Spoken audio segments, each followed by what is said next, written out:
Ó, vamos lá. Para garantir, a Isabel vai fazer também gravação. A moto é antiga. Ótimo.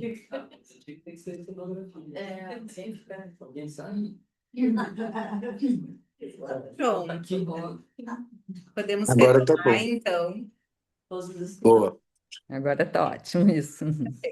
Calma. Pode retomar, então, por favor. Maravilha, acho que agora vai, né? Tá legal o áudio aí para quem tá. Não, obrigado. Tá Agora, ótimo. agora tá ótimo. Perfeito. Bom, na década de 90, uma pesquisa da Datafolha entrevistou os brasileiros e 89% afirmou que havia o racismo aqui no nosso país. E, curiosamente, apenas 10% assumia ter visto ou ouvido situações racistas no seu cotidiano. Então, o racismo, ele existe, mas ninguém o enxerga ou o escuta efetivamente. O que faz dele, ou o que faz esse fenômeno, é algo da ordem do inaudível e do invisível. O racismo não sendo enxergado e escutado, me parece que é algo que está aí, mas que a ele não se tem acesso efetivamente no sentido de não ser percebido. É como se fosse algo que estaria na atmosfera.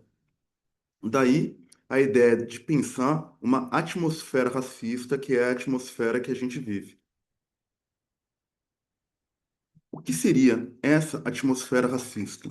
Foi a partir dessa questão que eu construí dois textos, um primeiro que vai explorar o uso metafórico da atmosfera em dois autores que para mim são muito caros, que é o Achille Mbembe e o Fanon, e a respeito desse texto eu vou fazer um breve sobrevoo. Então a fala vai ser organizada nesse primeiro momento em que eu vou fazer um sobrevoo, cotejando a ideia de atmosfera nesses dois autores, e um segundo texto em que eu vou tomar como ponto de partida a tese da psicanálise como pulmão artificial de um mundo irrespirável. Nele, há muitos pontos em aberto e eu quero compartilhar esses pontos com vocês. Mas antes de compartilhar, vou fazer o sobrevoo mencionado. Para o Fanon, um dos efeitos da violência colonial é a produção de uma sensação de asfixia. Compreende-se bem que nessa atmosfera o cotidiano se torna simplesmente impossível. A ideia de um cotidiano impossível é recorrente nos textos do Martinicano. Há uma imissão entre violência e cotidiano. Acordar, comprar pão, trabalhar, tomar o trem, saltar do ônibus, estudar e entreter-se são ações que se realizam numa atmosfera insuportável. O racismo atmosférico se caracteriza por penetrar nos recônditos da intimidade. Nesse contexto, em que a normalidade do dia a dia carece de oxigênio, respirar se torna impossível. De acordo com a Grada Quilomba, o racismo se impõe diariamente aos sujeitos e sujeitas subalternizadas pela via do vocabulário, do discurso, das imagens, dos gestos, ações e olhares. Há gestos que, mesmo sem palavras, operam discursivamente, como no caso mencionado pela autora como exemplo de um gesto racista. Nesse exemplo, trata-se de uma mulher branca que passa à sua frente para ser atendida primeiro, roubando-lhe o lugar na fila da padaria. O olhar, assim como o gesto, tem um lugar central para a compreensão da atmosfera racista no cotidiano, pois compõe a atmosfera de modo inaudível.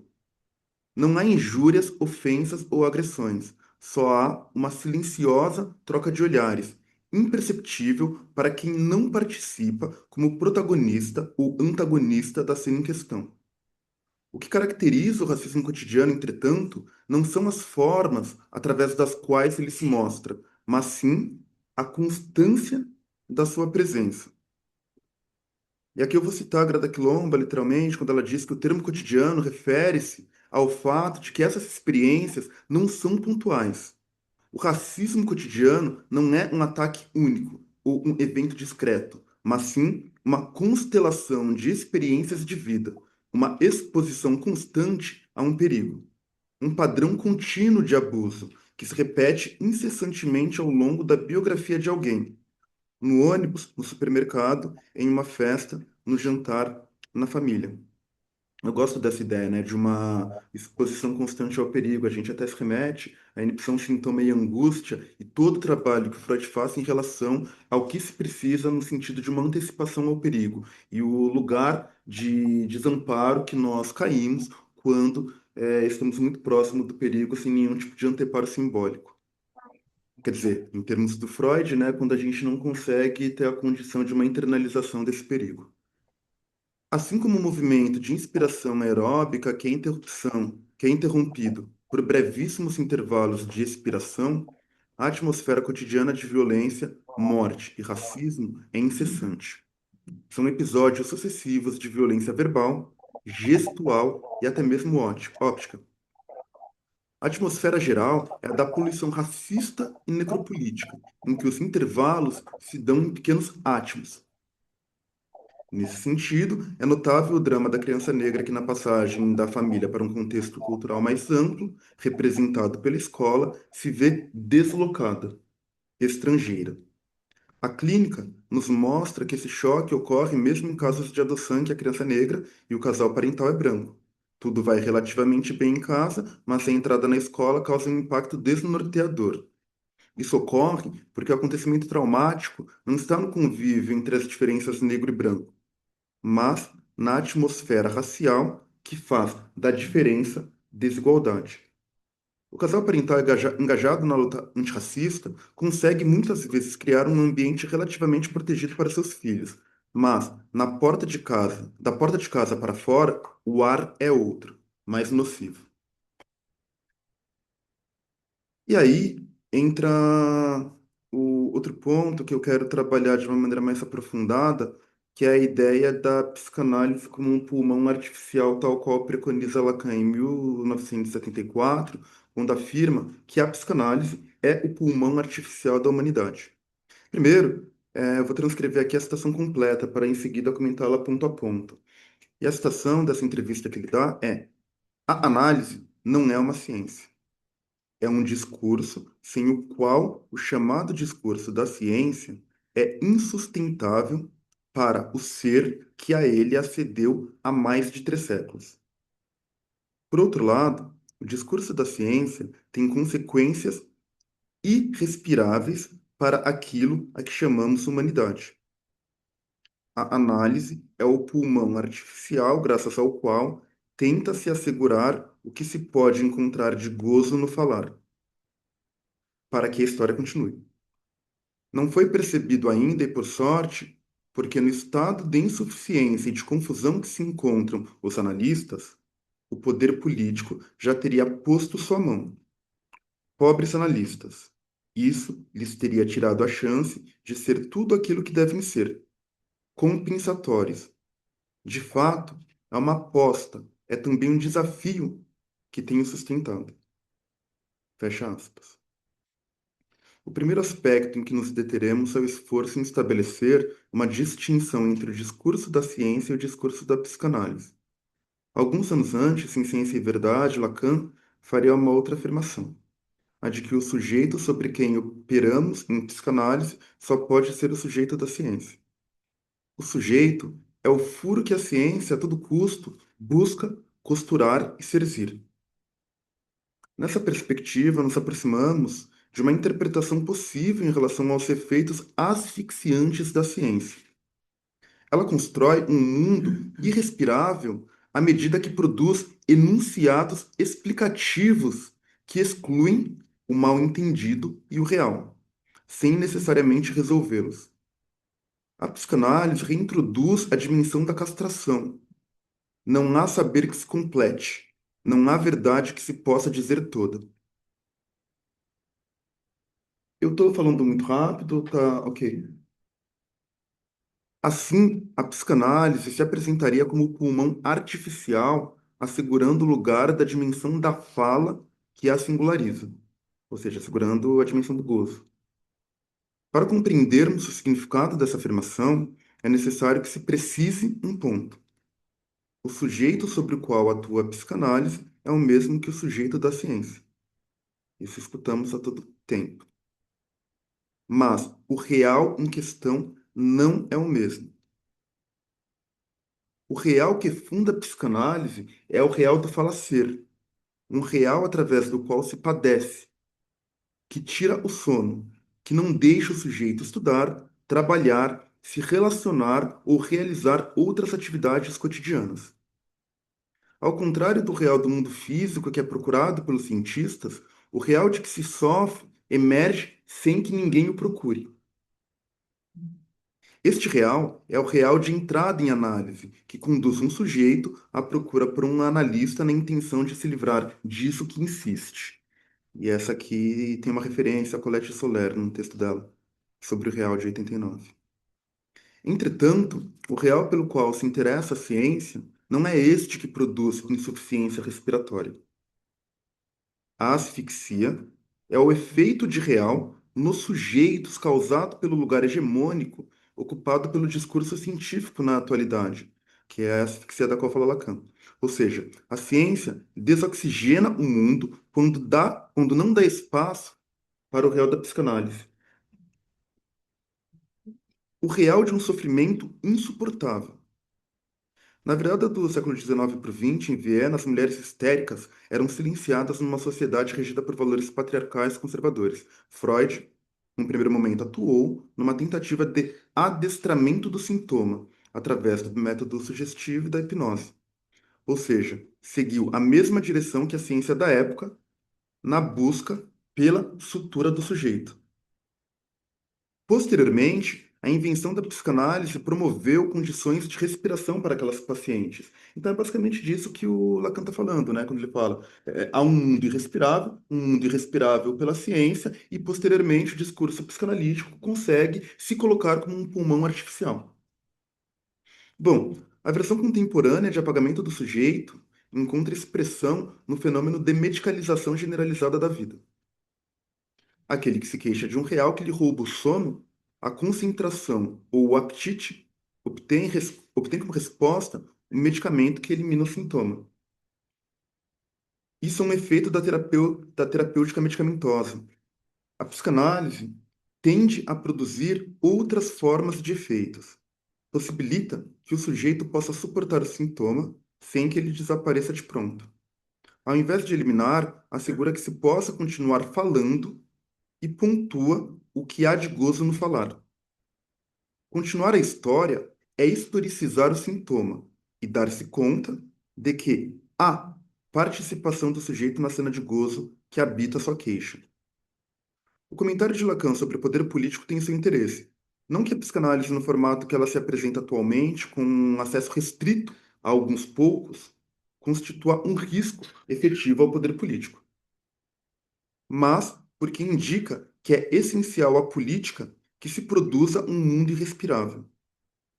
Além disso, posiciona os limites da psicanálise em intenção. Tem uma função compensatória, arduamente sustentada no 1 a 1.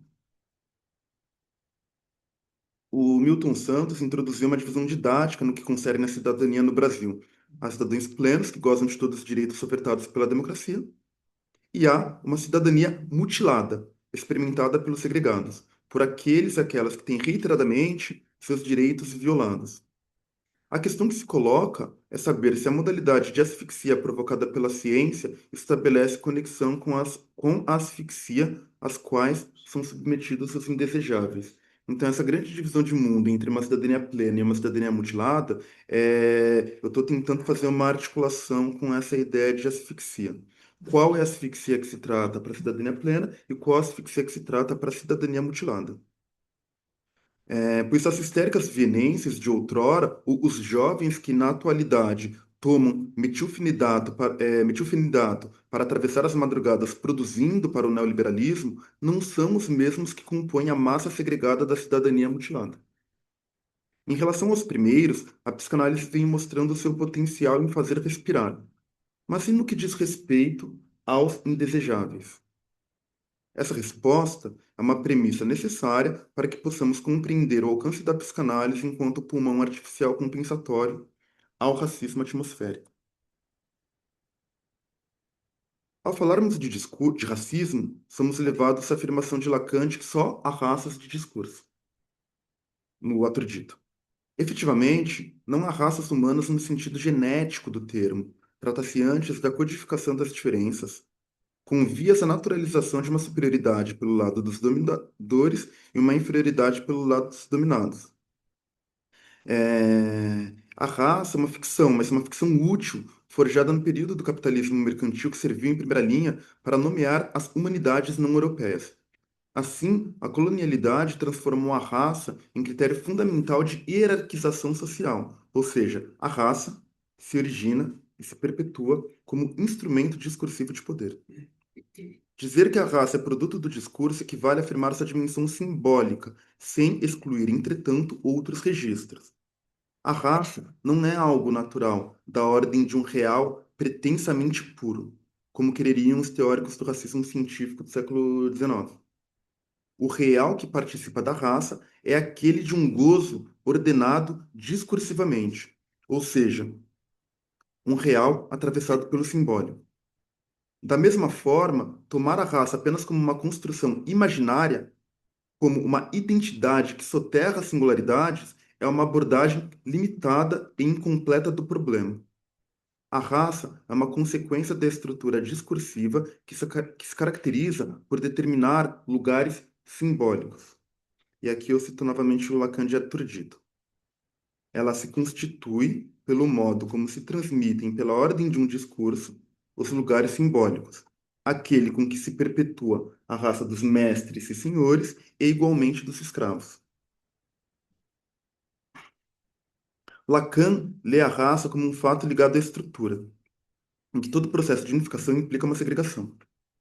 Porém, nos parece que história e estrutura se articulam nessa definição, pois, se o discurso que impõe que se ocupe determinados lugares simbólicos no laço social. Desculpa, gente. Pois se o discurso impõe que se ocupe determinados lugares simbólicos no laço social, a gente não vai conseguir compreender a raça fora do processo histórico, por ser uma forma de transmissão das posições reservadas a tais e quais sujeitos no discurso. Lugares simbólicos previamente reservados. E aí é um ponto que eu acho importante a gente ler quando lemos, porque senão a gente cai muito facilmente, né? Bom, o racismo é estrutural e é isso. Mas a gente precisa questionar, né, e entender, porque que sejam os brancos a se perpetuarem no lugar de mestria e negros e indígenas a serem empurrados à posição escrava, é algo que só se explica pela história e não pela estrutura. Da mesma forma que as raças são de discurso, o racismo também o é. Porém, raça e racismo estão atravessados pela história e que se conservam graças à transmissão simbólica. A raça, portanto, é de discurso, mas não na forma da fixidez de uma estrutura. A estrutura, nesse caso, precisa ser compreendida como aquela do que ele fala, né, no seminário 16 ou 17. A estrutura precisa ser compreendida como aquela que é capaz de descer as ruas, é no 17, em momentos de revolta e convulsão social. Repetir essa última Uhum. colocação. No contexto do Maio de 68, o Lacan ele vai trazer essa frase, enfim, um momento de ebulição na França, né, sobretudo em Paris, ele vai falar que a estrutura é essa que é capaz de descer as ruas, em momentos de revolta e convulsão social. Respondendo a uma provocação. Sim. Estudantes escreveram no quadro, estrutura não desce para a rua. É, E aceitou a provocação, suspendeu o seminário, mas depois retomou. sim. É, O que causa horror, portanto, é o reconhecimento de que aquele que é racialmente codificado encarna o sujeito do gozo. Aquele e aquela que é racialmente codificado, ou seja, lido como uma pessoa racializada, indígena, negra aqui no Brasil, encarna o sujeito do gozo. Retomando, né, aquilo que eu estava trabalhando no começo. A todo tempo a gente está falando sobre o sujeito da ciência. E aqui eu estou introduzindo um novo elemento para a gente poder pensar. Diante do sujeito racializado, o racista experimenta a sensação do louva-a-Deus macho prestes a se acasalar com a fêmea, que irá devorá-lo após o intercurso sexual. O racista projeta no negro e no indígena um gozo sem lei, um desejo não castrado que pode consumi-lo completamente. Por um lado, a fantasia de excesso do gozo do outro inflige medo. Por outro lado, instiga ódio. Pois, se há um excesso de gozo do lado de lá, é porque há uma escassez do lado de cá. Donde conclui-se, houve uma subtração indevida de gozo por parte do outro. Então é disso, né, que se constrói esse racismo que supõe o outro racializado como sujeito do gozo. É aquele que se goza é porque de alguma maneira se apropriou de um gozo que não era seu. Causa medo e causa ódio. O que está por trás dos gestos do racismo cotidiano é a intolerância. Os lapsos e as anedotas do racismo recreativo possuem um endereçamento, transmitem que há na relação pontos intoleráveis. Além disso, os gestos racistas, tanto explicitamente quanto discretamente violentos, participam de uma economia libidinal. O que está em questão é o ódio ao gozo do outro. Afinal, e aqui eu vou citar o Lacan de televisão. Deixar esse outro entregue a seu modo de gozo, eis o que só seria possível não lhe impondo o nosso, não o tomando por subdesenvolvido. Isso é algo insuportável ao racista. Deixar o outro entregue a modos de vida distintos do seu. Em uma relação, em relação ao sujeito racial, sempre haverá uma suspeição. O miscigenado que do Nordeste aporta nas regiões Sul e Sudeste é acusado de roubar empregos. O jovem negro é constantemente acusado de crimes que não cometeu. A mulher negra é estigmatizada como sedutora, o homem negro como estuprador. O outro racializado é aquele cujo gozo transborda. Por isso, o corpo social se organiza para a fabricação de diques que contenham esse suposto excesso. Quando se exige do estrangeiro, do negro, do indígena ou do muçulmano que assuma outra língua, que modifique seus hábitos, crenças, vestimentas, sotaques, gírias e dialetos, no fundo, busca-se saber se ele é capaz de abandonar seu gozo. E aqui é uma referência a um texto do Jacques Lamillard. Essa condição de que o negro se despoje de certos comportamentos e modos de falar se liga diretamente ao que Achille Mbembe identifica como exigência de que, para atravessar certas fronteiras, o negro se apresente tal qual um lobo em vestes de cordeiro. Na alfândega, exige-se documentos para que se realize a ultrapassagem das fronteiras geográficas, que não são as únicas fronteiras, pois, além delas, há fronteiras imperceptíveis, delimitadas pela voz, olhar, imagens e significantes racistas, que estão presentes em restaurantes, aeroportos, universidades, parques públicos, etc. Nessas outras fronteiras, exige-se que o sujeito racializado se dispa do gozo que se lhe supõe, mas que não lhe pertence. Não lhe pertence porque esse gozo que o racista atribui ao outro é o seu próprio gozo. Em cada um de nós, o outro não é uma pura exterioridade, é uma exterioridade interna. O outro, portanto, é um outro em mim, de tal modo que a raiz do ódio racista, aquilo que no outro se apresenta como um gozo excessivo, é o meu próprio gozo. Uma vez que o outro me habita numa relação íntima, o ódio que a ele dirijo é antes um rechaço ao meu próprio gozo. Assim, o racismo é um ódio ao próprio gozo. Mencionamos anteriormente a distinção entre, enfim, na realidade não mencionamos, é porque, como eu falei, é a junção de dois textos, né? Mas uma distinção entre a segregação como causa e a segregação como efeito, que é um texto do Sidias Cofarré, um texto do final da década de 90, muito interessante, que ele faz todo um percurso da noção de segregação em Lacan e faz uma distinção entre dois modos diferentes de abordar a noção de segregação. Bom, paralelamente, propusemos que o racismo de discurso deve ser tomado da mesma forma, o racismo como princípio de discurso e o racismo como efeito. É aos efeitos provocados pelo discurso da ciência que Lacan se refere quando afirma que o mundo se tornou irrespirável. As tentativas de sutura do sujeito da ciência são intoxicantes. Aquele que resiste à universalização é expelido e recapturado pela lógica concentracionária da segregação. Em nosso percurso, porém, descobrimos que a intolerância que move o racismo não tem como referência o sujeito da ciência, mas sim o sujeito do gozo.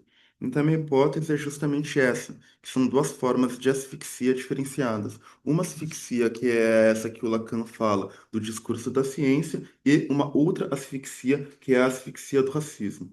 A asfixia do discurso da ciência se refere ao sujeito da ciência, e a asfixia do racismo atmosférico se refere ao sujeito do gozo.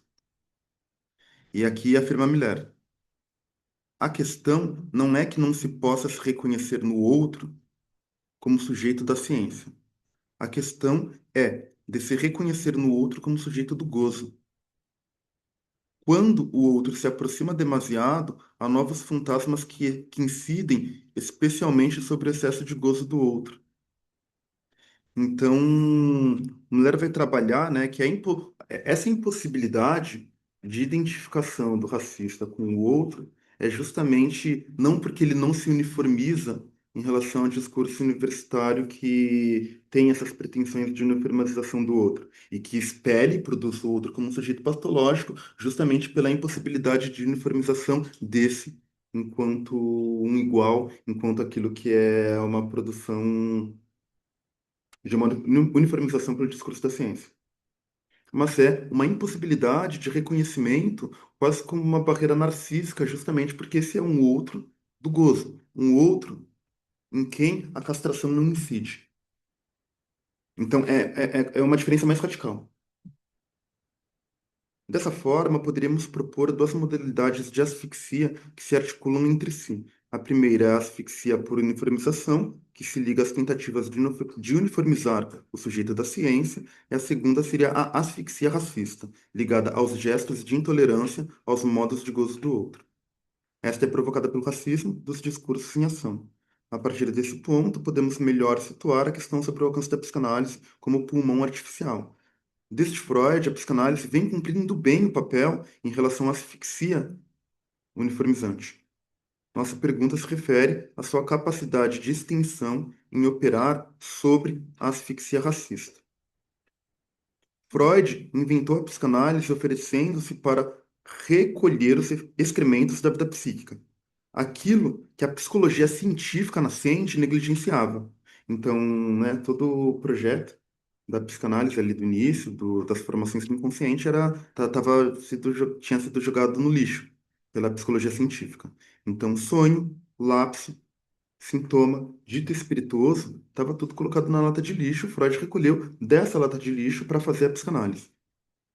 Quando ressaltamos que é preciso ter em consideração, ao mesmo tempo, a asfixia uniformizante e a asfixia racista, indicamos concomitantemente, eh, indicamos que, concomitantemente aos excrementos destacados por Freud, devemos promover que se arremesse no divã o lixo acumulado que a civilização atira no negro e nos subalternizados. Os dejetos da vida psíquica e os dejetos da vida social, produzidos pelos discursos hegemônicos da civilização, estirados sobre o mesmo divã. Fazemos coro a Lélia Gonzalez quando anuncia que o lixo vai falar. O lixo precisa falar, não há dúvidas, e numa boa. O analista deve recolher esse lixo e dar-lhe um tratamento discursivo que auxilie na separação possível entre aquilo que é do sujeito e aquilo que é do outro. Outro que se apresentará após certo percurso analítico como barrado. O olhar vigilante e a voz racista que acompanham um sujeito constantemente tenderão a perder sua consistência no transcorrer da análise. Ainda que esse olhar e essa voz se mantenham na cena do cotidiano, pois o racismo permanece como grande sustentáculo das relações sociais no Brasil, se abrirá ao sujeito a possibilidade de responder de outras formas. Como escutamos certa vez de uma paciente, quando tomamos chá com os fantasmas, estes se mostram menos aterrorizantes. porque o discurso racista se entrelaça aos fantasmas que constituem um mundo simbólico do sujeito. Incluir os dejetos que são arremessados pela civilização na fantasia já é uma tentativa de solução que é dada pelo próprio sujeito. Na análise, esses fantasmas são convidados a deitar-se no divã, lugar de onde a voz do outro poderá ser deflacionada e o seu olhar esvaziado. Ao se depositar os dejetos no divã, ocorre um efeito de desprendimento do gozo. Ou como afirmará o Miller no texto A Salvação pelos Dejetos, se desprenderá do gozo uma parcela que irá se constituir como objeto de narração. Essa parcela de gozo, em torno da qual poderá se estruturar uma narrativa, é o que Lacan chama de gozo no falar, condição necessária para que a psicanálise possa se apresentar como o pulmão artificial diante do irrespirável. Trata-se, portanto, de um processo que permite que se volte a respirar. A função do discurso analítico é o de manter em aberto esse furo que o discurso da ciência busca continuamente suturar, impedir o fechamento da via respiratória aberta pela psicanálise. Para fazer operar a psicanálise como o pulmão artificial num contexto em que o racismo atmosférico se apresenta continuamente, o analista deve estar atento às questões raciais, o suficientemente atento ao longo de sua formação, a ponto de prescindir dessa atenção no ato de sua escolha, de sua escuta. Ou seja, o suficientemente atento ao longo da formação, a ponto de prescindir da atenção enquanto escuta. Então, é aqui no espaço de construção dos debates, da formação teórica, da supervisão, evidentemente, da análise pessoal, para que possa prescindir da atenção no ato da escuta, a atenção em psicanálise que é flutuante e que se opõe ao foco.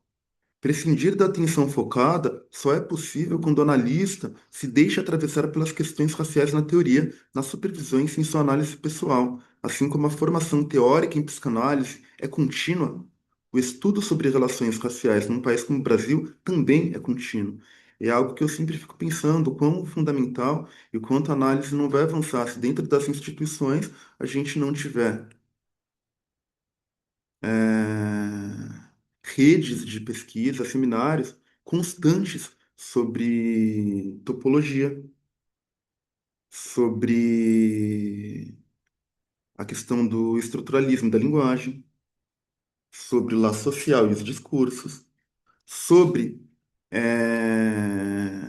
neurose obsessiva, histeria, perversão, psicose, mas também a temática racial num país como o Brasil não pode ser uma temática à parte, não pode ser uma temática pontual. E aí, que eu acho que a linha psicanálise e racialidades ela é fundamental, porque ela mantém a possibilidade do estudo longitudinal, de uma manutenção de uma pesquisa que possa se verticalizar, e não ser pontual. Bom, em relação à questão norteadora, né, desse encontro, que a gente vai pensar o lugar da psicanálise nas formações, é, eu gostaria de incluir uma fala que eu vi da Maria Lúcia Silva uma vez, em que ela diz que há três grandes barreiras colocadas. A Maria Lúcia Silva é uma psicanalista de São Paulo, fundadora e diretora do AMA Psique e Negritude. E que ela fala, né, algo que sabemos bastante, que é a ideia de que há duas barreiras. A primeira que é o acesso, e é a primeira barreira a ser enfrentada, como fazer com que em instituições que historicamente excluíram e transformaram e construíram um ambiente atmosfericamente insuportável para as pessoas negras, como fazer acessar? Acho que é o primeiro ponto. Então, políticas que possam permitir a entrada. Um segundo ponto, que é a permanência, que diz diretamente sobre esse irrespirável, esse asfixiante, que é um asfixiante muitas vezes que não é necessariamente colocado em palavras, mas que se faz sentir. Imaginária simbólica, no imaginário simbólico no real. Também um ponto que eu acho muito interessante, que é a ideia de mobilidade. Você entra você se mantém. E se manter definitivamente não é algo só de ordem material, é de ordem material, mas não só. Mas qual é a sua possibilidade de circulação ali dentro? Porque muitas vezes o entrar é o entrar para ficar sentado em uma cadeira. E de fato, o seu espaço vai ser entrar e ficar sentado em uma cadeira. Então, como se pode pensar em políticas, em práticas, em que essa circulação se efetive? Essa afirmação, e aqui já encaminhando para o final, se coloca em consonância com algumas articulações que a Achille Mbembe faz sobre o fenômeno contemporâneo de fronteirização. Quando já não há fronteiras que barrem o acesso, impõe-se uma situação asfixiante para reduzir ao máximo o tempo de permanência do sujeito, tanto em um país, numa cidade ou numa instituição, inclusive de psicanálise. Não à toa, o debate sobre permanência universitária veio à tona após alguns anos de implementação das políticas de cotas raciais. Quando a permanência se estende, dificulta-se a mobilidade. Surge uma voz, uma autoridade pública ou privada, que lhes pede para justificarem quem são, por que razão estão ali, de onde vêm, para onde vão e por que não voltam para casa. Essa voz nem sempre é autoritária. Em diversas situações, é uma voz amigável, hilariante, jocosa, que tem a tarefa de colocar cada um e cada uma em seu devido lugar. Então, é com essas reflexões que eu inicio hoje a nossa manhã e tarde de debate para que possamos ponderar, refletir sobre quais os desafios que enfrentamos tanto para a formação do analista em relação ao debate racial, como também acesso, permanência e mobilidade das pessoas racializadas dentro da instituição. E agradeço já inicialmente a atenção de todas e todos.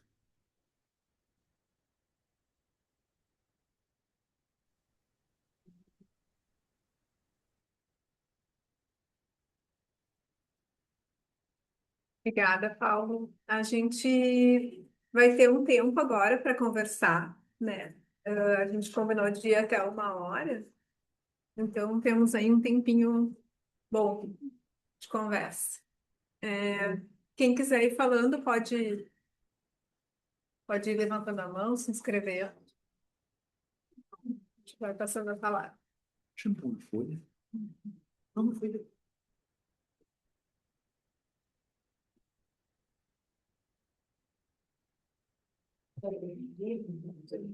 Lúcia, por favor. Carol, Ah, desculpa. Gane, então, depois a Lúcia.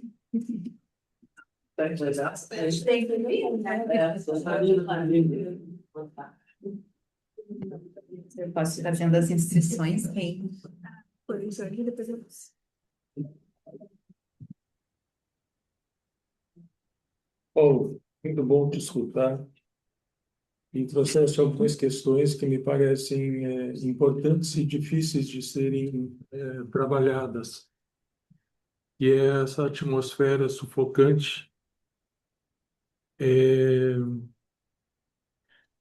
e eu pensava no que trouxeste na jornada sobre o de Klerk e o Mandela e o que a Fala-D trabalha sobre o mito do rico e do pobre que o Lacan trabalha no seminário do banquete. E quando Mandela elogia o de Klerk, ele o elogia porque o de Klerk teve a noção de que ele precisava abrir mão de um gozo, reconhecendo a dignidade e o direito do Mandela e dos negros de poderem falar, votar e manifestar-se no laço social. A sutileza disso é como fazemos isso na instituição, onde, mesmo que involuntariamente, a gente tende a hierarquizar muitos aspectos. Às vezes, alguns autores, outras vezes, a relação, ou como tu disseste, né? Entra, mas fica sentadinho aí, sem se manifestar muito. Ou a não leitura de autores negros, por exemplo. A própria Faladê é um exemplo histórico disso, onde ficou isolada, escanteada, e os textos dela pouco circulam, a não ser recentemente. Então, essa sutileza das relações dentro da instituição que me parece um pouco importante da gente pensar, no sentido de que hierarquização qual involuntariamente a gente participa. E a sutileza que isso é na elaboração do racismo dentro da instituição. Obrigado. Paulo, acho que a gente pode algumas questões e depois a Lúcia. Obrigada, Paulo, por trouxeram muitas coisas.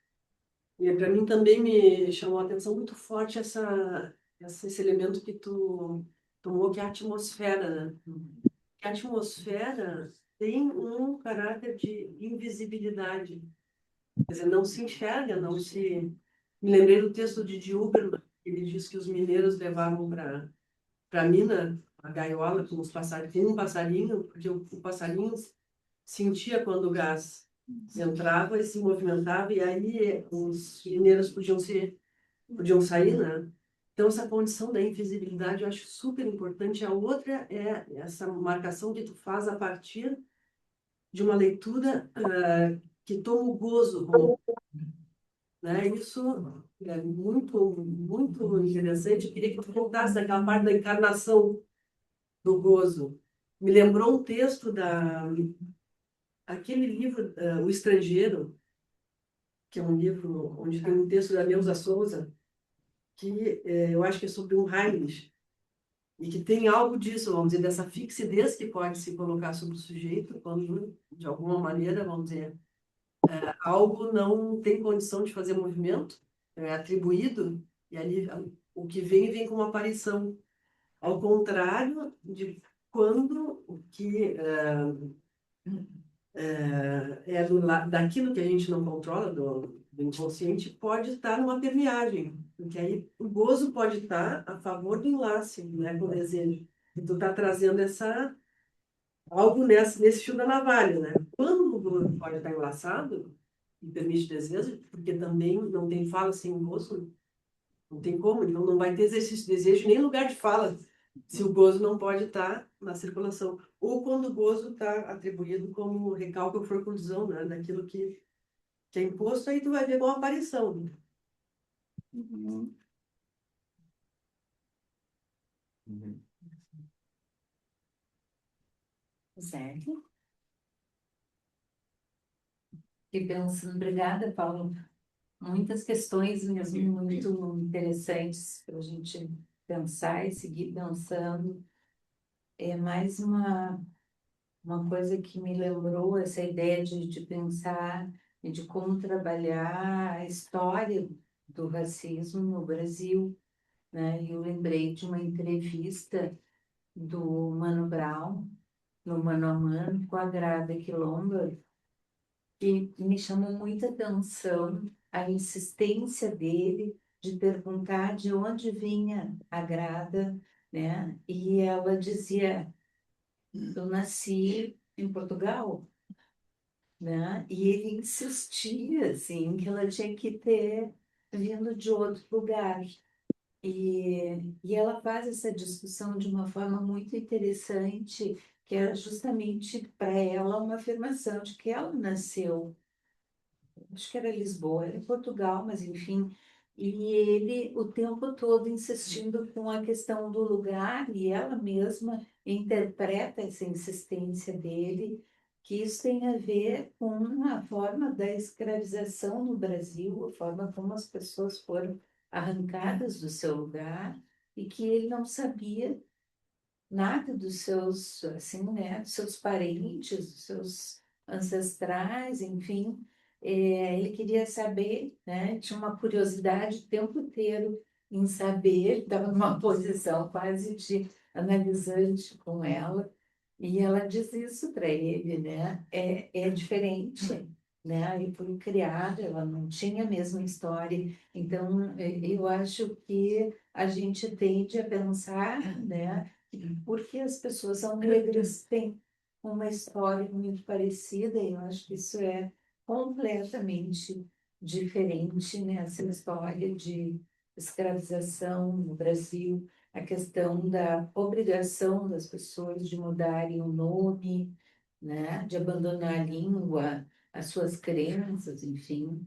E ela contava, a Grada, nessa entrevista, de que também foi numa viagem, enfim, a um local onde bom, as avós tinham vivido, que ela adotou o nome, né? Grada e Quilombo foram dois nomes que ela, né, escolheu, enfim. E, enfim, eu acho que é uma coisa muito interessante, importante pensar nessas diferenças, né? Acho que é isso. Paulo tem um Robson. Sim. Robson pode falar e depois tu comenta e a gente faz uma outra rodada, pode ser?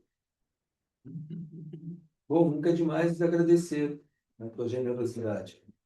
E ouvindo o que vocês falaram, ouvindo os colegas também, talvez tenha pensado numa coisa um pouco, num fragmento, já que você falou dos fragmentos e do que se recolhe, né? O quanto é importante isso. Pensando como Luciana lembrou, né, as diversas formas de letramento, que elas não entram só gramaticalmente, né, são musicais, são poéticas, ou seja, aquilo que se consegue recolher. Então, me pareceu fundamental, algo que você colocava, entre outras coisas, que é necessário uma apropriação de cada um, né, e uma relação com esse gozo, mas um reconhecimento de poder, né, conversar, tomar chá com os fantasmas e reconhecer os próprios fantasmas. E a outra, né, mais especificamente, né, com relação a esse letramento que pode se dar na forma musical, né, você, aí pensando, né, pensar que a história do lugar, você que vem de São Paulo, né, a Rosélia acabou de lembrar o Mano Brown, né, e a função dos Racionais há 30 anos atrás, tá? E a função do Emicida hoje, né? Ou seja, me parece que ambos os grupos, e as pessoas, tanto que, né, Mano envereda hoje por uma forma, né, não só musical, mas também de fazer, né, diálogos, né, e o Emicida tomando também, né, essa ideia de ocupação, né, de um outro espaço, né? São coisas que eu não tenho elaborado, mas que me chamam a atenção. Se você poderia falar um pouquinho, dentro dessa ideia de que o letramento vem com os fragmentos e com diferentes formas de expressão. Se te ocorreria alguma coisa, porque isso é uma coisa que me interessa, né? Esses momentos diferentes, né? Que representam racionais, né? Que vem do Capão Redondo e reafirma, né? E, né, Emicida também indo, mas já com uma outra proposta, começa a expandir, né? E a se conectar, né, com outras formas de expressão também. E com toda uma ancestralidade com a qual, que tem a ver, né, com aquilo que seria da raça e das origens, mas também musical, né? Ele pudesse dialogar, né, com nós. Bom, uma curiosidade. Tá, acho que eu vou começar com a tua questão, porque, enfim, talvez até para poder compartilhar um pouco como eu vejo o lugar do Racionais para a juventude negra, não só em São Paulo, mas no Brasil. Claro, não, com certeza. Eu não lembro exatamente quem fez essa afirmação, talvez a Maria Rita Kell, de que o Racionais é um dos maiores marcos civilizatórios das últimas décadas no Brasil. Sim. E eu estou de acordo, assim, em relação ao movimento do rap no começo da década de 90, né, nessa virada do século. Acho que teve uma importância muito fundamental, mas que passa por algo que é próprio da produção das formas de resistência negras no Brasil, Hum. que é uma resistência que é pela via da arte, uma resistência de cultura, de modos de vida, de saber, de práticas de linguagem, de língua. É um espaço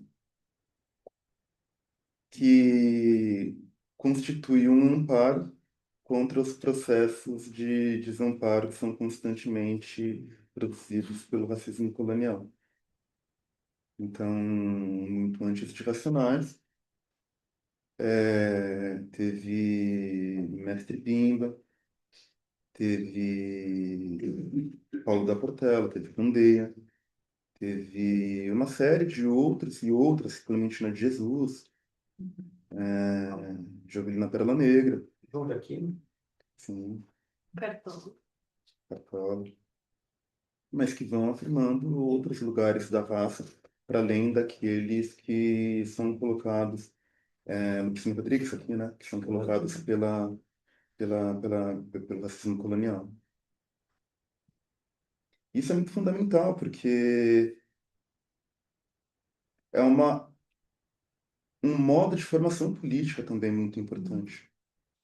De formação de subjetividade, de formação política. E o Racionais pegou bem nesse ponto de uma maneira muito, muito, muito importante, muito interessante. Então, a juventude negra pôde encontrar um espaço de real comunicação, né?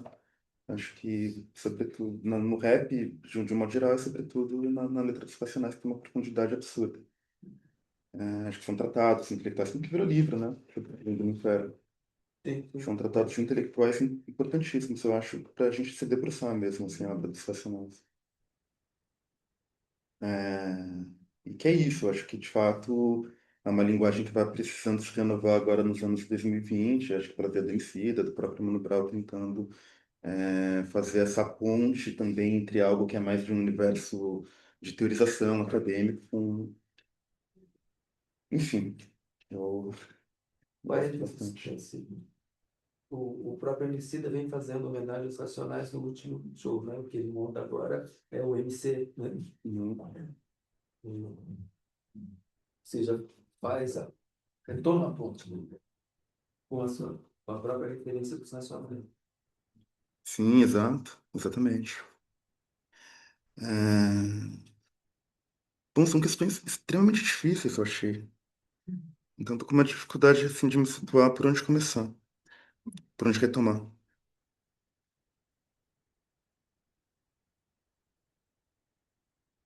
É, a Lúcia, ela trouxe essa questão, né? De fato, a invisibilidade da atmosfera, para mim, é muito importante para poder pensar essa metáfora.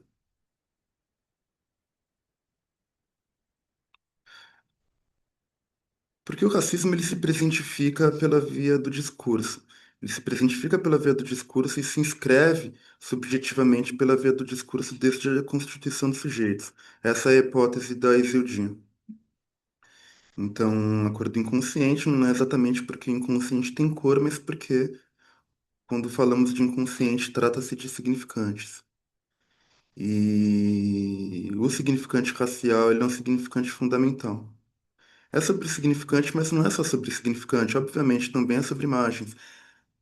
É sobre imaginário, é sobre simbólico, mas me parece que também o lugar do trauma ele é fundamental. Do trauma, da voz e do olhar. Então, há real quando a gente está falando sobre essa dimensão, há real quando a gente está falando sobre raça. E essas partículas de invisibilidade, de inaudibilidade, que fazem efeitos, talvez sejam algo da ordem da voz e do olhar que permanecem e que também deixam as suas marcas no sujeito racializado. Então, há uma produção atmosférica de racismo, e um racismo que tem como vocação reduzir o sujeito ao mínimo. É literalmente um exterminar, mas antes de um extermínio físico, um extermínio subjetivo. Por um lado tem a invisibilidade, mas por outro lado tem o ar. E uma das coisas que me inspirou muito quando eu fui pensando nisso foi num contexto. Foi aquele contexto de pandemia em que teve o caso do George Floyd. Então acho que tem uma coisa muito emblemática nessa cena, que é uma morte do corpo, mas uma morte que é pela asfixia, pela impossibilidade de passagem do ar. E a última coisa que ele fala é isso: não consigo respirar. Ele vai repetindo: não consigo respirar, não consigo respirar. É... A voz é condição de sujeito, a voz, né? É pela voz que o sujeito se sustenta. Pela voz que significantes se sustentam, e é pela voz que o sujeito se sustenta. Eu acho essa cena, enquanto uma figuração, assim, uma representação, acho ela muito triste, muito dolorosa, mas ao mesmo tempo nos informa muito. Que é quando é um sujeito que, enfim, já não pode afirmar mais nada, tem como última frase um só resta isso.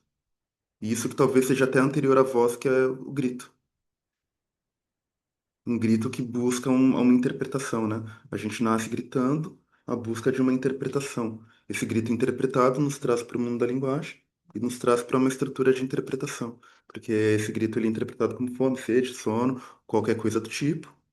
E essa palavra que nos chega nos coloca imediatamente como aqueles que estão diante da linguagem. É como se fosse um processo inverso. Sai a linguagem, sai a estrutura interpretativa, e a única coisa que resta é uma voz que só pode gritar. Só pode gritar, mas não é nem um grito de vociferação. É um grito de tentativa de sobrevivência. Então foi a partir daí que me veio essa, essa inspiração, que, enfim, acho que tem algumas coisas que ainda estão meio flutuantes, que precisam ser amarradas, mas foi daí. E eu te acompanho quando você fala sobre a questão do estrangeiro. Na Neuza, eu acho muito interessante que ela traz essa ideia. Isso que tentamos negar, né, é sempre essa, essa tensão entre o familiar e o infamiliar, essa tensão entre o eu e o sujeito do inconsciente, é,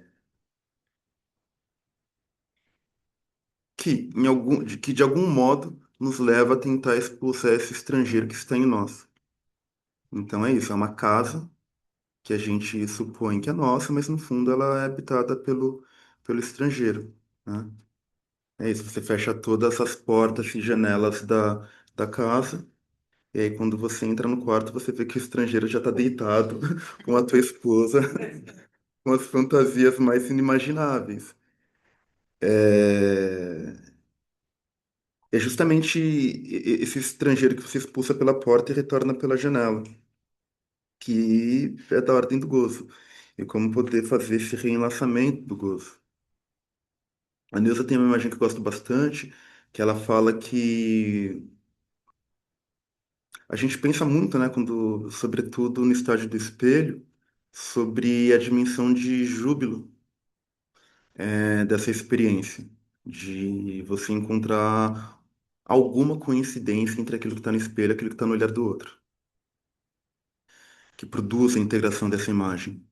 E essa experiência é uma experiência importante, essa experiência jubilatória. Mas tem um outro lado dessa experiência que que é essa experiência de desencontro, essa experiência de escassez diante do olhar do outro, essa experiência de não coincidência do olhar do outro, que é a experiência desses estrangeiros do social, que é a experiência trans, que é a experiência racializada, que é a experiência que não cabe, não cabe. Você tem uma radical distinção daquilo que é o ideal social. Um desencontro que te leva para um lugar de um desamparo muito sofrido.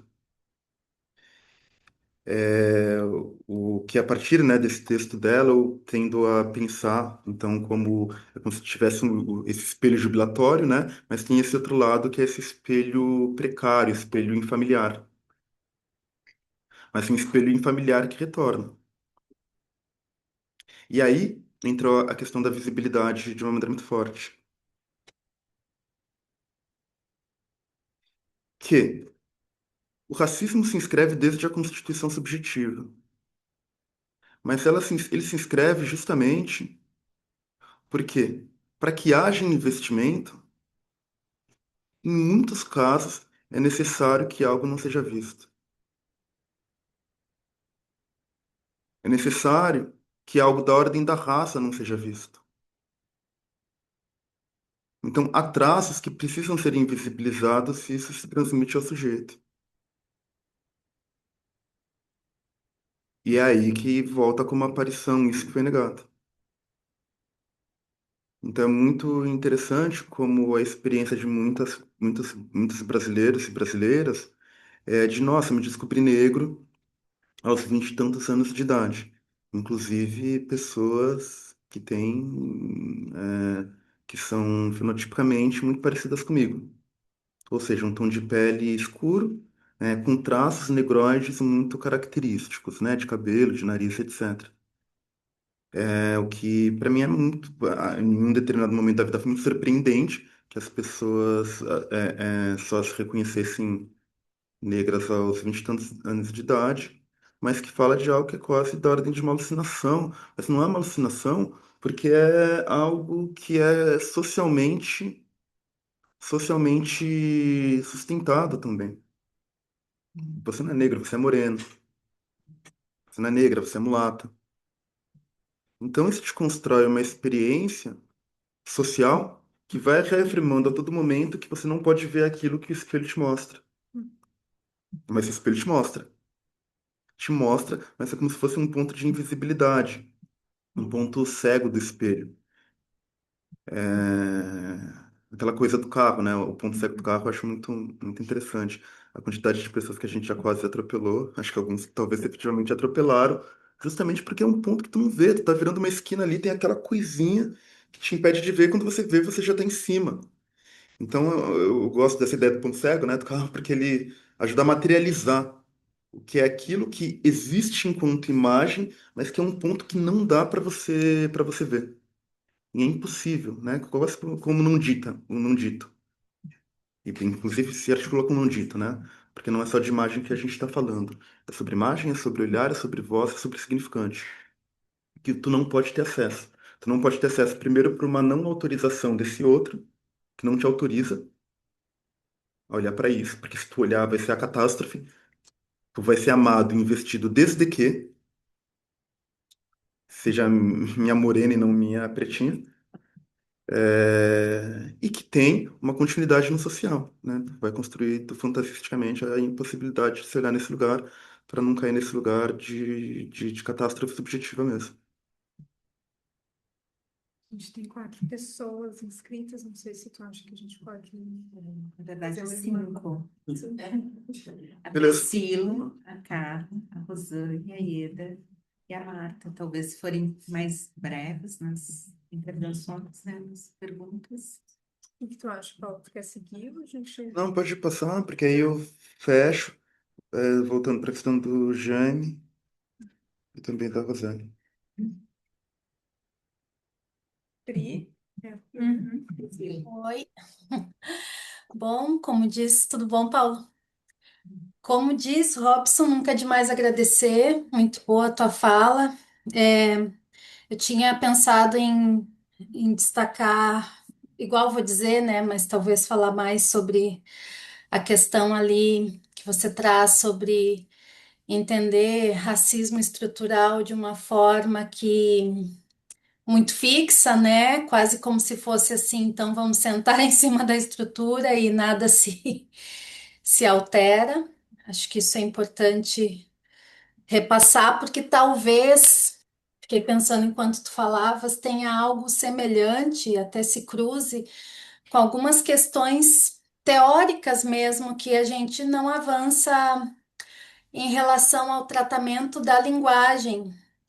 Muitos de nós ainda temos uma leitura dos anos 50 de uma certa linguagem como código fechado, de o inconsciente é o discurso do outro, nada mais do que repetir, repetir, repetir, sem uma verdadeira visada da diferença ou sem pensar uma estrutura sim, porém maleável, como a topologia que tu ressaltasse nos ensina, e sem pensar que a linguagem é um inacabado, né? E que, enfim, vocês estavam falando aí do, do samba, da Portela, né, do rap, é sobre isso, é sobre esse inacabado da poesia também, que vai trazendo novos elementos, que vão propiciando nessa repetição os matizes de diferença. Então, acho que só dá para a gente pensar no enfrentamento do racismo,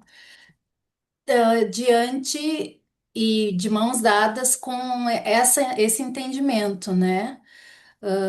Que vai não só dos fatos de linguagem, mas que entende mesmo o que é a teoria dos discursos, o que ela vai promovendo no laço social. E aí você trouxe essa questão super interessante do racismo como rechaço ao próprio gozo, e acho que cabe muito aí pensar sobre o discurso capitalista, porque é sempre esse pedido de um novo gozo, né? Não é um rechaço ou uma recusa de gozo para dizer assim, vamos então em direção ao nosso desejo, mas não é. É dizer para a pessoa negra que ela tem que acessar de uma determinada maneira uma vestimenta, um jeito de se portar, e ao mesmo tempo nunca é suficiente. Então, pede sempre mais, nunca premia, né?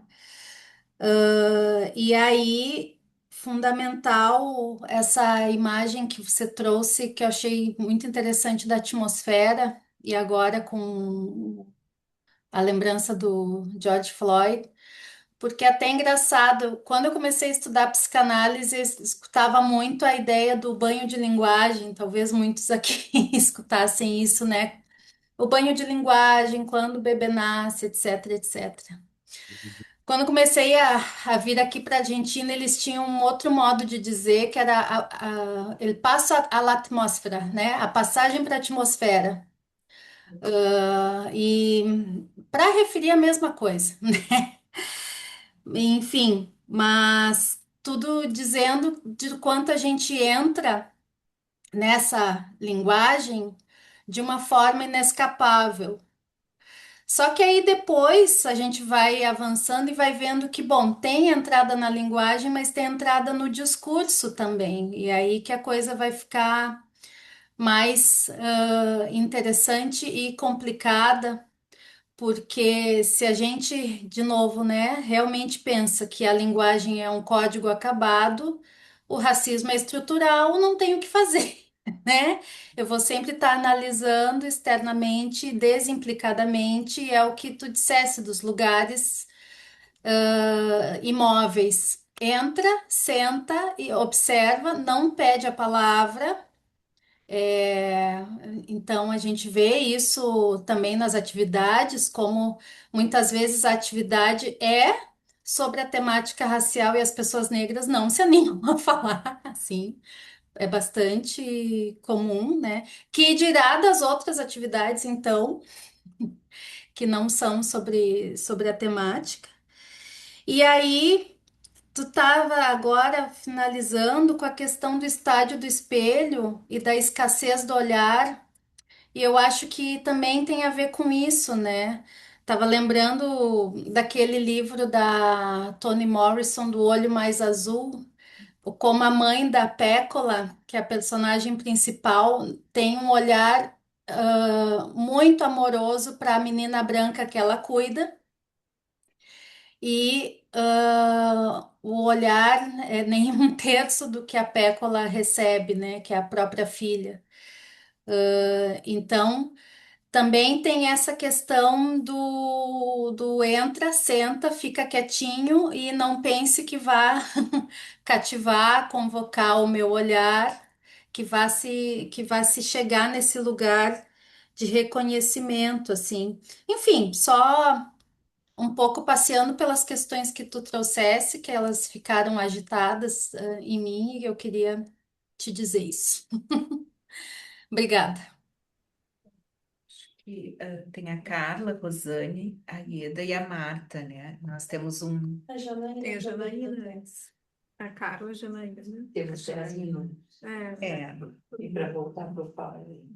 Talvez não sei se quem vem de tarde pode deixar para retomar a questão de tarde, talvez.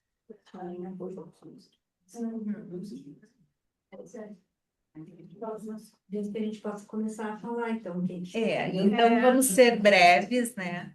E, enfim, para poder retornar a palavra para o Paulo. Carla, então. Bom dia, Paulo, mais uma vez também quero agradecer. Eu estou com algumas questões desde a jornada, eu vou deixar algumas e, se não der agora, que tu possa falar tarde, então. Uma que tu volta a falar, já falaste na jornada, dessa, eu acho que é uma provocação, raça, estrutura e história. Essa foi minha marca, desde que eu te ouvi, da importância da história na formação de um analista. A segunda é algo que tu falaste que eu queria ouvir mais, e se eu ouvir certo, se eu entendi certo. Tu disseste da Solange Falacé que no momento que ela estava dando um seminário, se não me engano, a Coisa, e naquele momento o presidente da África, Mandela, estava assumindo, se não me engano, foi esse momento histórico. E ela interrompe o seminário. Isso tu chamaste de um gesto clínico e político. Eu queria entender o que tu chama de político, porque muitas vezes a gente escuta o inconsciente é a política. Tá bem. Me parece que tu queres falar de uma outra coisa quando tu fala de política, eu queria te ouvir. Por último, o que acabou a Priscila falando, tu também retomou. Eu estou muito às voltas da questão do sadio do espelho a partir do livro da Isildinha. E na tua fala na jornada, se eu entendi bem, tu também fizeste uma provocação para nós, de que nesse período da constituição de um sujeito negro, ao constituir sua imagem, como fazer uno se a referência de uno é o branco? E tu disseste que às vezes a gente fica meio brigado com a palavra identidade, se eu não me engano, tu disseste não, mas na subjetivação de um sujeito negro, a identidade é importante. E por último, tu disse, a partir daí dá para ser múltiplo. É isso. Muito obrigada. Janaína.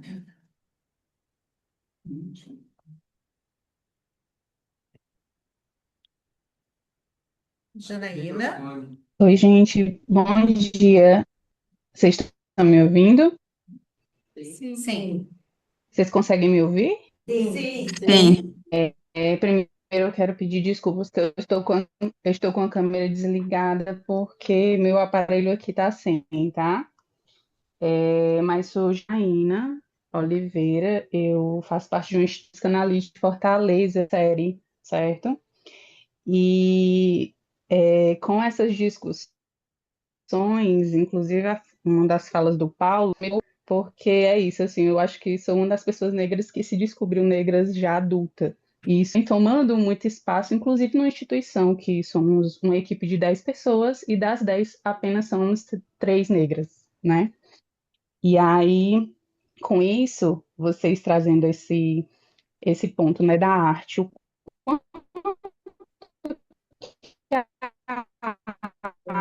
Agora começou a cortar. que tem Janaína. um lugar nesse Janaína. Janaína, posicionamento. repete um pouquinho, cortou.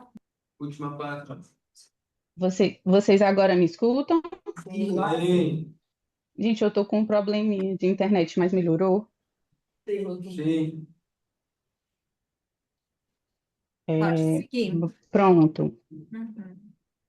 Uhum. Isso que Priscila disse, né, anteriormente, inclusive, é que em espaços que vai falar sobre questões raciais, pessoas negras às vezes não vão se colocar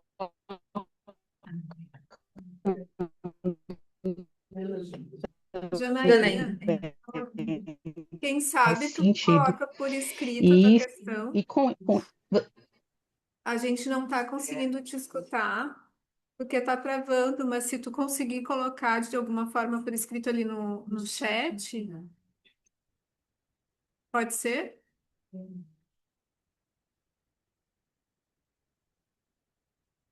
E agora eu ajudei ela, tá nos ajudando. Tá, ela disse que vai. Ela respondeu agora que vai.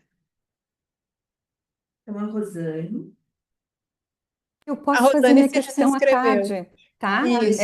À tarde eu faço. Você segue Fica fala. inscrita para tarde. Tá bem. Obrigada, Rosane. Ieda. Eu vou estar à tarde, então, priorizando o tempo, eu posso falar à tarde. Tá. A Marta, então.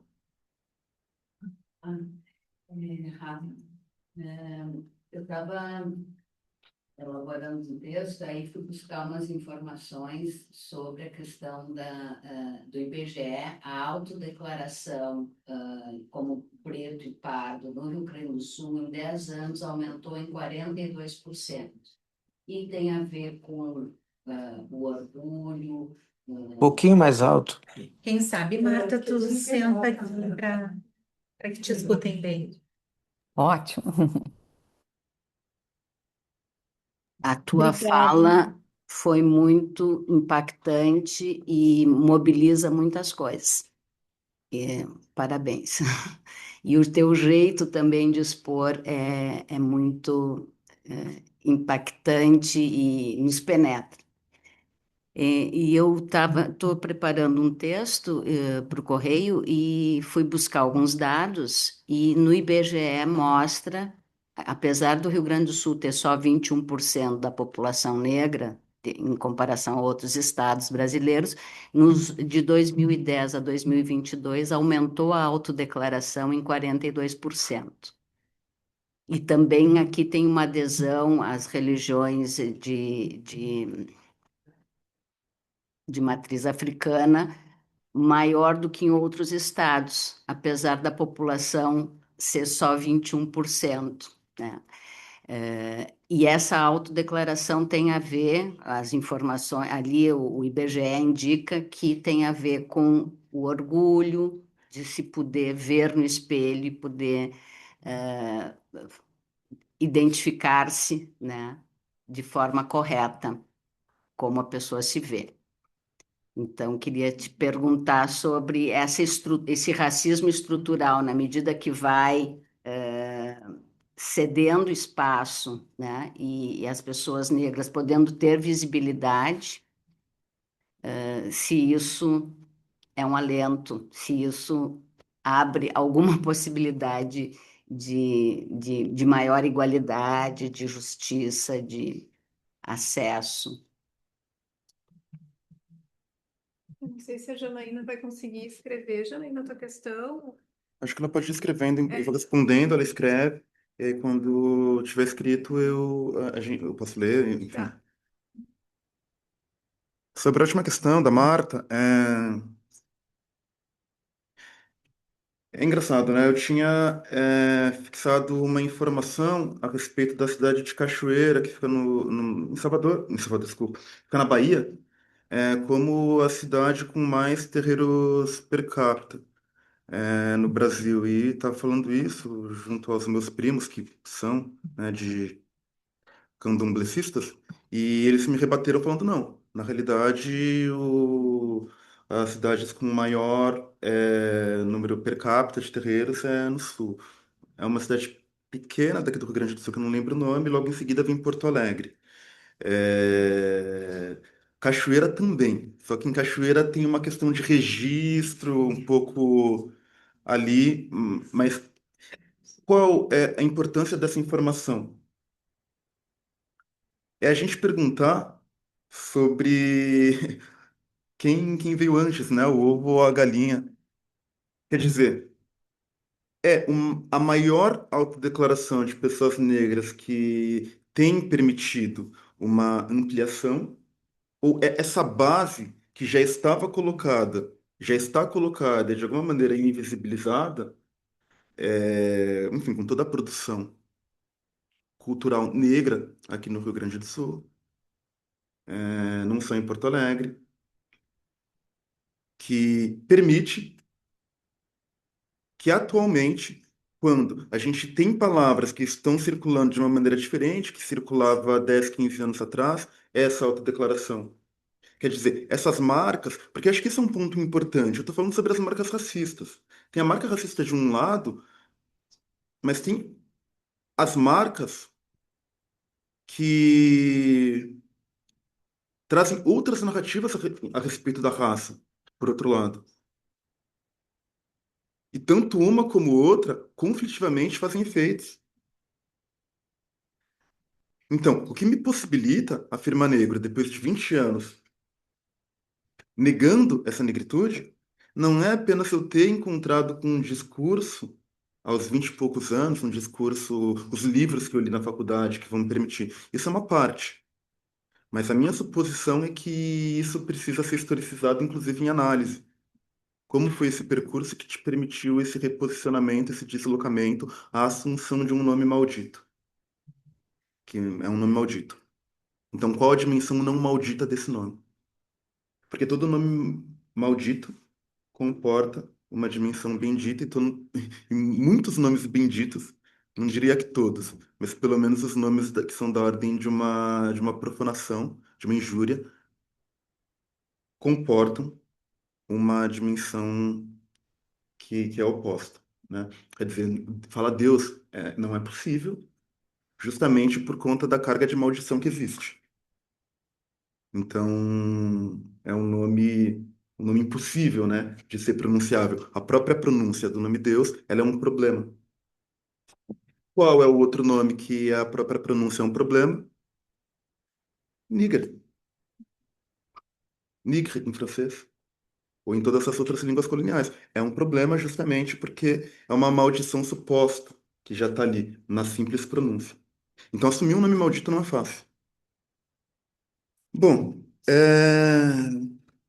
tem uma questão que é colocada aqui, né, pela Carla sobre ser um gesto político ter parado o seminário. Como que eu entendo esse gesto político? Ela poderia não ter parado. Ela poderia agir como se nada tivesse acontecido. Quando ela para o seminário, ela diz: aqui há um acontecimento nos termos que o Badiou coloca.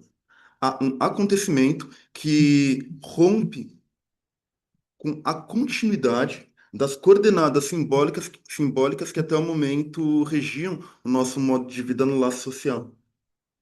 Então, se houve essa interrupção, a gente precisa olhar para essa interrupção e tirar os efeitos dessa interrupção. E dentro de uma instituição de psicanálise.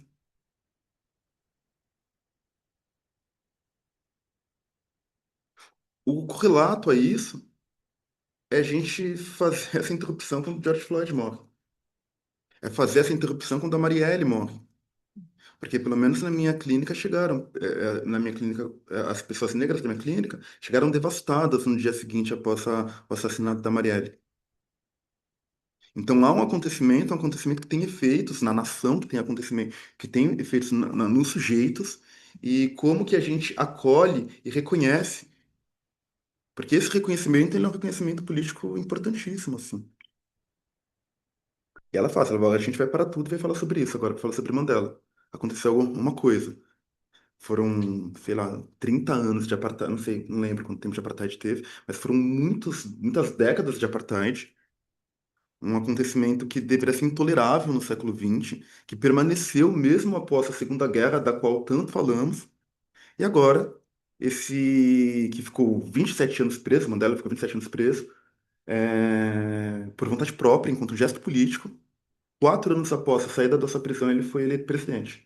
Então aqui tem um acontecimento. Vamos fingir que nada aconteceu e tamponar esse buraco que se abriu?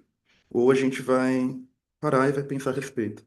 Então, nesse sentido, que eu vejo como um gesto político da Solange Faladen, um gesto político importantíssimo. Político e provavelmente subjetivo para ela, porque ela retoma um tema que, como vimos naquela discussão, não aparecia mais nos seus escritos. Fazia 20 anos, mais ou menos, que ela não. 20 não, 30 anos. foi de 64 até 94, que não, 30 anos. É um grande ato, quase hiato, que o Mandela ficou preso. Então, acho que. Agradeço a Priscila por todos os comentários. É, O Jaime tinha trazido, né, essa questão que é importantíssima sobre como fazer isso, abrir mão do gozo na instituição. Acho que no primeiro momento é conseguir olhar para esse gozo, poder reconhecê-lo, reconhecer a dimensão de gozo que está posta e que é realmente um processo, um trabalho muito difícil de conseguir fazer esse reconhecimento. Mas evidentemente não tem essa resposta. Talvez acho que essa questão a gente precisa trazer para tarde, né? Pode ser. É, E por fim, ela escreveu já? Janaína não escreveu, eu não sei se ela. Tem um comentário Adriana, né? Não, tem um comentário da Adriana. Janaína, eu proponho o seguinte, se tu quiser. Ah, ela botou agora. Aumenta um pouco. Sim, só um pouquinho. É que daí vai ficar em cima, tá? Mas pra gente ler aqui, ó. O Volney disse que a cidade é Viamão, que é sobre a questão, né, dos terreiros. Como acontecimento, o Adriano escreveu, como acontecimento do suicídio do psicanalista Neto durante o carnaval na Bahia, né? Exato. E aqui a questão da Janaína. Na verdade, eu ia trazer algumas impressões sobre as falas do Paulo e dos colegas que falaram. Tenho interesse em me aproximar mais dessas discussões, justamente por fazer parte de uma instituição psicanalítica. Somos um em série aqui na cidade de Fortaleza, Ceará, uma equipe interdisciplinar de 10 pessoas, da qual 3 são pessoas negras. O quanto essas questões vêm nos trazendo questionamentos e nos fazendo pensar e repensar o nosso lugar político e ético. Atualmente, estamos oferecendo um grupo de diálogo gratuito para discutir autores negros da literatura, inclusive nos deparamos com poucas inscrições até o momento. Então, penso no que a Priscila disse: é difícil para nós, pessoas negras, falarmos sobre temáticas raciais, mas vejo que a arte é um grande espaço de resistência.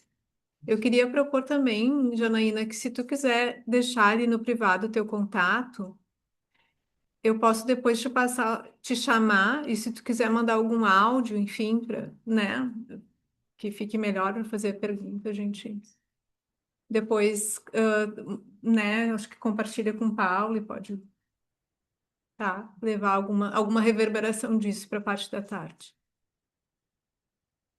Ah, A Roseli tinha feito uma questão que eu vou tentar amarrar com o que a Janaína traz. Eu vou dar uma deslocada da tua questão, porque a tua questão ela vai pegar mais diretamente no que aconteceu entre o Mano Brown e a Grada Quilomba. Em que o Mano Brown insiste em uma pergunta que gera um incômodo na Grada Quilomba e ela faz toda uma leitura interessantíssima apontando, olha, essa pergunta se repete por conta de Brasil. Anteriormente, a Grada Quilomba se atentou também a essa pergunta na pesquisa dela Memórias da Plantação, que é o contexto dela própria, enquanto uma mulher lisboeta na Alemanha, sendo constantemente perguntada de onde você vem. Ela viveu isso, mas não apenas. A, a, as entrevistadas dela também viviam isso. Uma mulher negra estadunidense e a outra uma mulher afro-alemã. Então, todos os lugares em que elas chegavam, elas eram questionadas. De onde você vem? Vem daqui, da Alemanha. Não, não, mas qual a sua origem? E ela tematiza isso como uma forma, uma estratégia de expulsão da branquitude dos espaços em que essa pessoa negra está. Primeiro, esse interesse e essa curiosidade, que não se repete em relação a outras pessoas. Se entrar aqui uma pessoa absolutamente loira com um olho radicalmente azul, não necessariamente ela vai ser atacada com esse tipo de pergunta, e se for, o significado dessa pergunta vai ser outro. Vai ser uma oportunidade para ela falar e se gabar de ter vindo da Dinamarca, da Alemanha. A pergunta vai ser natural e a resposta também vai ser uma oportunidade. É quase eu falar para você tua pele tá tão bonita, quais cremes que você passa? E aí tu vai responder isso desse lugar. E aí, diferentemente, eu falo, nossa, que cara de sono que você tá, de onde vem tanto cansaço?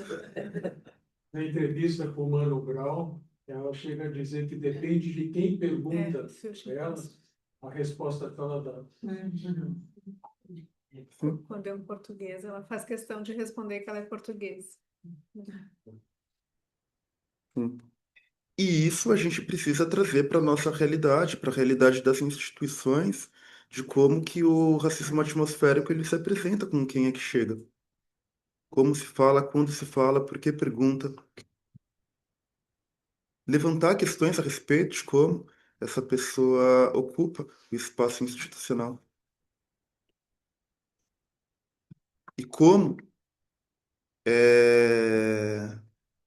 agir a partir disso. E acho que é uma questão mesmo, né? Porque que as pessoas não se sentem à vontade para poder falar. E quão perigoso é, a partir disso, você pressioná-las a falar.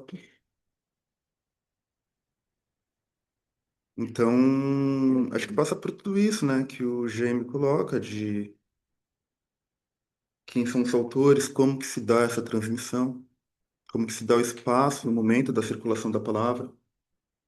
Tudo isso são questões que precisam ser constantemente pensadas, que não tem uma solução fácil. Não tem uma solução fácil. A gente tem um modelo, né? Um modelo principal de transmissão, que é basicamente esse, né? Alguém fala e logo depois a gente abre para questões, mas como a gente vai poder pensar em multiplicidades de modelos ao longo dos diferentes espaços, dispositivos de formação que possam construir outras formas, que não seja essa forma tão hierarquizada, piramidal, enfim. Sou- A Janaína ainda colocou o contato, né, e a divulgação sobre o grupo. Também a gente lembra, né, que a linha Racialidades e Psicanálise também tem um trabalho aqui que é possível, então, trocar e compartilhar. Eu queria, né, agradecer novamente ao Paulo, né, acho que traz muitas questões para seguir trabalhando, muitas questões para pensar a formação do analista, o lugar da instituição, né? E bom, como que a instituição se torna permeável, né? A outras atmosferas, né? Constrói outras atmosferas. Eu queria agradecer também a linha Psicanálise e Racialidades, né? Eu acho que tem feito um movimento muito interessante, assim, tanto institucionalmente, né? De poder trazer discussão, né, em todos os espaços, ou de alguma maneira trazer a discussão, como Paulo diz, numa certa longitudinalidade, que vai conseguindo construir também uma história desse trabalho, né, se entrelaçando com a história institucional. E acho que faz isso no movimento moebiano também, né, através do Instituto, então, do Instituto Apoa, onde achei muito interessante, né, essa perspectiva da dimensão política, que eu acho que é algo muito presente no Instituto Apoa, né, quando se diz clínica, né, intervenção e pesquisa em psicanálise, né, e que se também deixa afetar pelos acontecimentos políticos, né, que a nossa realidade brasileira vai nos colocando também a pensar. Então, queria mais uma vez agradecer a presença de todos, de todas, de todos, então, né, e poder convidar, né, a gente vai ter uma parte à tarde, né, que é mais interna, né, dirigida aos associados, mas acho que esse é um momento também, né, que, né, se produz também uma possibilidade de seguir conversando mais adiante. Obrigada. Obrigado, gente.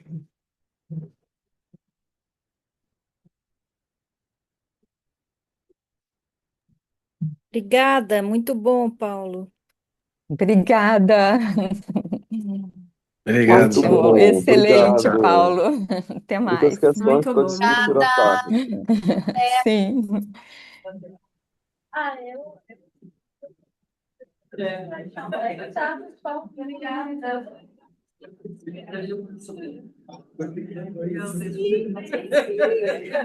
Vai te amigar, contato com você. Depois a gente conversa. Entendo isso.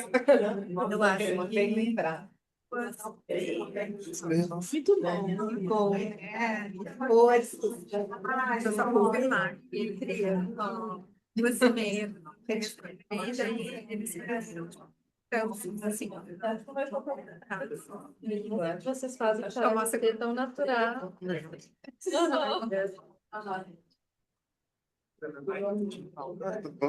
como é que está? Depois eu vou dar uma mão para James e nem comentei com ela que eu ia estar por aqui. Eu não devo saber. Tchau, obrigada. Eu não falei para ela hoje, eu fiz um comentário que estava por aí. Ah, isso é legal. Bom te ver. Vamos revê-lo também. Olha. Eu não quis. As pessoas que não seguir, vai deixar. Chega de fazer